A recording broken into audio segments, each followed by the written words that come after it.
क्या हुआ जब लाइव टीवी पर इन रेसलर्स ने अपने कपड़े खो दिए थे और उन्हें शर्मिंदा होना पड़ा था।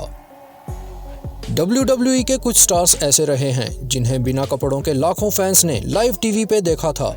2007 में जब मेलिना बैक स्टेज में नहा रही थी, तभी WWE का सबसे नटखट बोना हॉर्न्सवॉगल चोरी छिपे मेलिना को सरप्राइज देने के लिए अंदर आ गया। जब मेलिना ने उसे देखा तो WWE की ये डीवा वहां से भाग गई और हॉर्न्सवॉगल उनका पीछा करने लगा। मेलिना आगे आगे तो हॉर्न्सवॉगल उनके पीछे पीछे भाग रहा था। वो लोग बिल्डिंग के चारों ओर दौड़े और अंत में हॉर्न्सवॉगल ने मेलिना का टॉवल चुरा लिया। लेकिन बात यहीं खत्म नहीं हुई। अगले हफ्ते हॉर्न्सवॉगल मेलिना के मैच के दौरान फिर से आ गया और इसी के कारण वो अपना मैच हार गई। हॉर्न्सवॉगल रिंग के नीचे घुस गया। इस नटखट बोने की हरकत से गुस्सा होकर मेलिना ने रिंग के नीचे घुसकर उसका पीछा किया। कुछ सेकंड के बाद हॉर्न्सवॉगल अपने हाथों में मेलिना का टॉप लेकर फिर से बाहर आया और फैंस को यह दिखाने के बाद वो फिर से रिंग के नीचे चला गया और इस बार मेलिना की पैंट लेकर बाहर आया। रिंग के कवर से खुद को छुपाते हुए मेलिना ने हॉर्न्सवॉगल पर चिल्लाते हुए उसे उनके कपड़े वापस करने को कहा, लेकिन नटखट बोने ने मना कर दिया। जिसके बाद हॉर्न्सवॉगल मेलिना के कपड़ों को बैक स्टेज लेकर भाग गया, जहां विलियम रीगल ने उसे डांटा और फिर ये भी किया।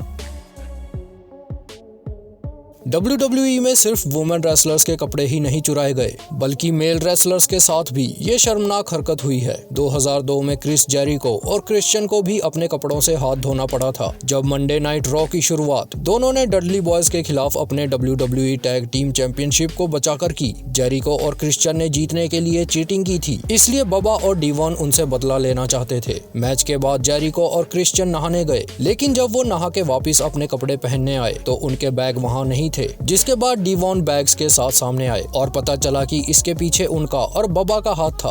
अब क्रिश्चियन और जेरिको टॉवल लपेटकर हर तरफ घूमकर कुछ भी पहनने के लिए ढूंढते रहे। वो आखिरकार डडलीज के सामने आ ही गए, जो कि रिंग में अंदर आ चुके थे, लेकिन तब तक काफी देर हो चुकी थी। बबा और डीवॉन ने टैग टीम चैंपियंस के बैग्स को फैंस के बीच फेंक दिया और जेरिको और क्रिश्चियन सिर्फ उनके टॉवल्स में ही रह गए, लेकिन वो भी उनसे छीन लिए गए। स्पाइक डडली उन दोनों के पीछे जाकर खड़े हो गए और उनके टॉवल भी खींच लिए, जिससे वो दोनों पूरी तरह से नंगे हो गए। अब 2015 की शुरुआत में पेज ने बेला ट्विंस के साथ फ्यूड शुरू कर दी थी। पेज को परेशान करने के लिए निकी और ब्री ने मैच में मुकाबला करने से ठीक पहले पेज के कपड़े चुरा लिए। तेजी से सोचते हुए पेज ने जल्दी से पहनने के लिए कपड़ों की तलाश की। तभी पेज ने रोज बर्ड्स को पास में नाचते हुए देखा और उनमें से एक को अपने लॉकर रूम में खींच कर ले गई और उसके साथ अपने कपड़े स्विच कर लिए। अब पेज अपने मुकाबले के लिए तैयार थी। हालांकि ये ड्रेस लड़ने के हिसाब से बहुत अजीब लग रही थी, लेकिन फिर भी पेज ने अपना बेस्ट दिया और समर रे को जीत के लिए टैप आउट करने के लिए मजबूर कर दिया।